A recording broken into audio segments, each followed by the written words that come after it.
Cérémonie de prise d'armes par les agents techniques du centre de gestion de Gagnois et de cantonnement d'Oumé. S'ensuit une présentation guidée du centre de bouturage de Téné. Ce site, créé en 1987, est implanté sur 26 hectares en bordure du fleuve Bandama.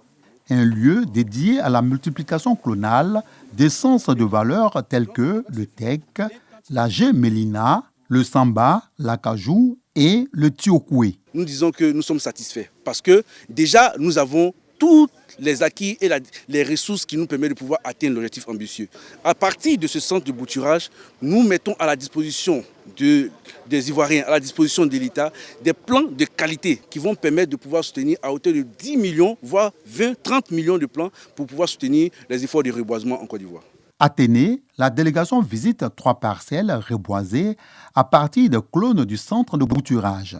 Un peu plus loin, dans la forêt classée de Sangoué, la parcelle Gémélina 2020 abrite le clone de la forêt classée de Téné.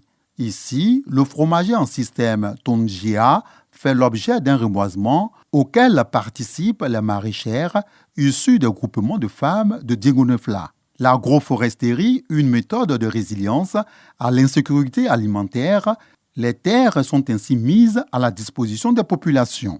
La visite se poursuit avec la présentation d'un reboisement sur une parcelle de 12 hectares de Côte d'Ivoire Énergie et du conservatoire d'Assamela. Un exemple de partenariat réussi. La Côte d'Ivoire, c'est autour de 40 à 45 000 hectares de reboisement. Donc pratiquement, la Côte d'Ivoire est en train de tendre vers les 50% d'objectif global afin d'atteindre cet objectif qui sera de 100 000 hectares par an. La Côte d'Ivoire est véritablement engagée à lutter efficacement contre les infiltrations en forêt classée à travers les défrichements illégaux, mais également contre l'orpaillage illégal. Donc c'est un cri de cœur que j'aimerais lancer afin que nos forêts classées soient débarrassées des orpailleurs illégaux. Très bientôt, nous allons lancer une vaste campagne pour débarrasser toutes nos forêts des orpaillages illégaux. Ici, c'est vraiment l'un des meilleurs laboratoires qu'on peut copier dans les autres régions avec la bonne volonté de certaines personnes.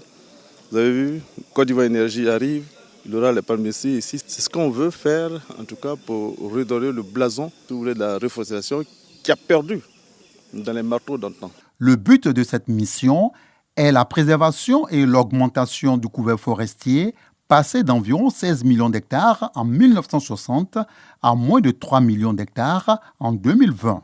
Un couvert forestier que la Société de développement des forêts, SODEFOR, entend accroître de 30% d'ici à 2030.